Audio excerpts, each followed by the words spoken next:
Hello and welcome to the Blorecast, your regular serving of aural entertainment, hosted by me, James Blore.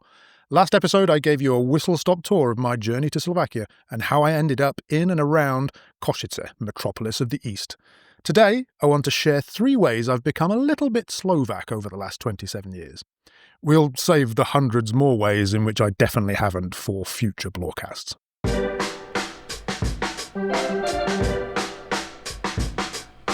First up, shoes.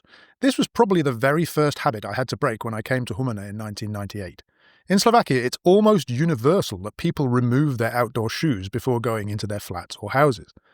Guests are often offered slippers. Very occasionally they may be told, "Oh, don't worry about it." But striding in your size 12s without asking would generally be considered a big faux pas.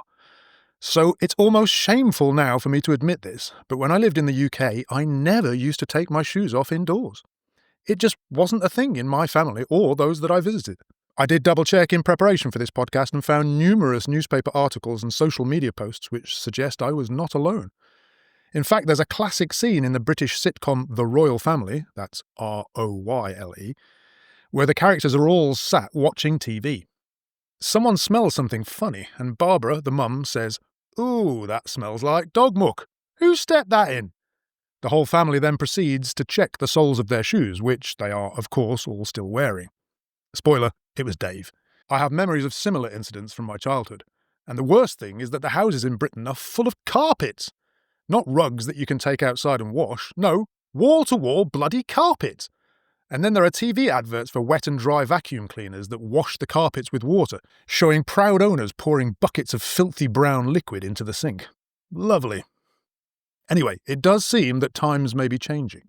There were reports in more recent articles of an increasing trend towards shoe removal, and Wikipedia has this. In Scotland, older people usually wear shoes indoors, but young people are becoming very anti-shoe wearing. There you go. So that's the first way in which I have fully adopted Slovak customs. We have a huge pile of shoes next to the front door, ready to be tripped over, and we very rarely wear them inside.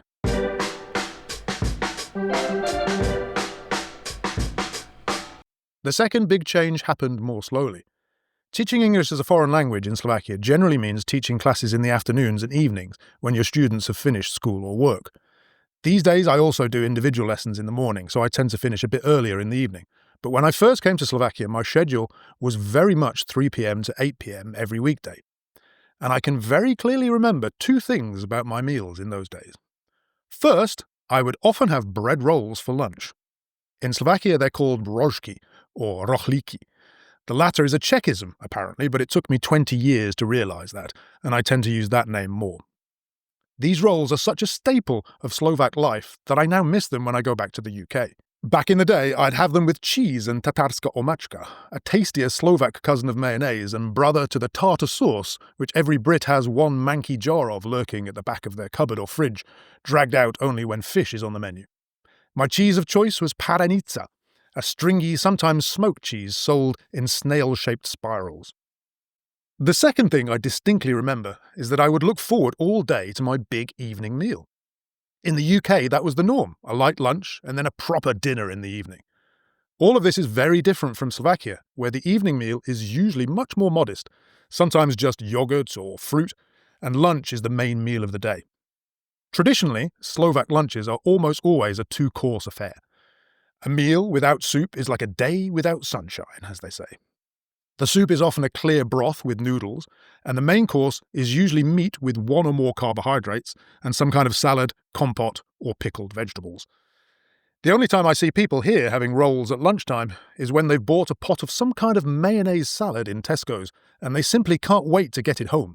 So they sit on a bench in the shopping centre, using a whole bread roll as a spoon to scoop the gloopy white stuff into their eager mouths. Anyway, at some point in the last 27 years, I have wholeheartedly adopted the Slovak large lunch, small dinner approach. I still have British tastes in soup, thick with bread and served as the whole meal, but I no longer crave a big hot meal in the evening, and I think I'm probably healthier for it.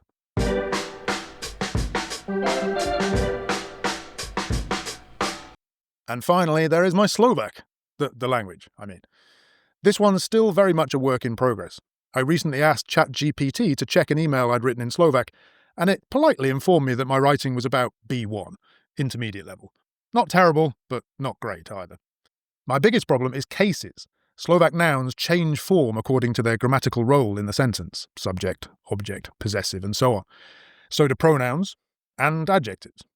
And a lot of the time I'm just guessing, though my guesses have got better over the years. I'd like to think that my speaking is a bit better. I'm pretty good on familiar territory, and I'm fine with day-to-day stuff in shops and restaurants. And my food vocabulary is frankly excellent. But I definitely have limits. The other day I made a 5-minute speech in front of about 80 people, and, well, at least I can say I made them laugh. Now, you might be thinking that after 27 years of living in Slovakia, I should be a bit better than that. And you'd be quite right. I really should. In my defence, my home life is almost entirely in English, as is my teaching. I've had very little formal tuition. I seldom watch Slovak TV, and I try to go amongst people as little as humanly possible. But still. On the other hand, I'm actually amazed that I can express myself at all in another language, albeit imperfectly. I really have come a long way since my early days with a tiny little phrasebook containing such gems as Vyzleciem sa do polpasa a cvičím pri otvorenom okne. I strip to the waist and exercise by the open window. Or musím vás ihneď poslať do nemocnice na operáciu slepého čreva. I must immediately send you to the hospital for an operation on your appendix.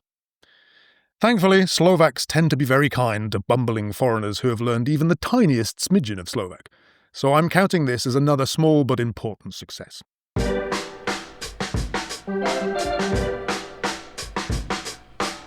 So, there you go. 3 ways I've become a little bit Slovak: shoes, lunch, and language. But what about you? If you've lived abroad, what's one habit you've adopted, and one that you'll just never get used to? And Slovaks listening, is my take accurate, or am I completely out of touch with Slovak culture? Send me your answers and I'll share some of them in future episodes. You can reach me through our website, blore.sk, email podcast@blore.sk, or just drop a comment on YouTube. You'll also find us on Facebook, and I'll put all the links in the description. Thanks for joining me.